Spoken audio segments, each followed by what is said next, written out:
திருப்பூர் மாவட்டம் தாராபுரம் நடேசன் நகர் அருள்மிகு ஸ்ரீ ராஜவிநாயகர் திருக்கோவிலில் அஷ்டபந்தன மகா கும்பாபிஷேக விழா இன்று வெகு விமரிசையாக நடைபெற்றது.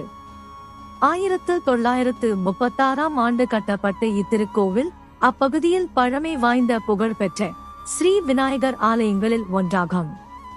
விழாவை ஒட்டி காலை வேளையில் கணபதி ஹோமம், ஸ்ரீலட்சுமி பூஜை ஹோமம், நவக்கிரக ஹோமங்கள் மற்றும் பரிவார தெய்வங்களுக்கு காலையாக பூஜைகள் நடத்தப்பட்டன.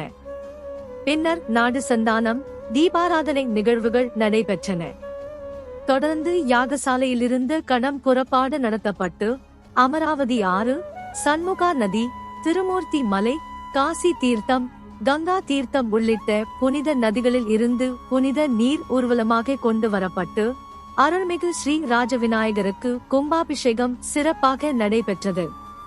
பின்னர் கோயில் ராஜகோபுர கலசத்தில் மகா கும்பாபிஷேக தீர்த்தம் ஊற்றப்பட்டது. அதனைத் தொடர்ந்து புனித தீர்த்தம் பக்தர்கள் மீது தெளிக்கப்பட்டு அனைவரும் ஆசிர்வதிக்கப்பட்டனர். இந்த கும்பாபிஷேக விழாவை முன்னிட்டு தாராபுரம், நடேசன் நகர், நஞ்சியம்பாளையம், குறிஞ்சி நகர், கவுண்டச்சிபுதூர் உள்ளிட்ட சுற்றுவட்டார பகுதிகளில் இருந்து ஏராளமான பக்தர்கள் திரளாக வந்து சுவாமி தரிசனம் செய்து கும்பாபிஷேக சிறப்பினை அனுபவித்தனர்.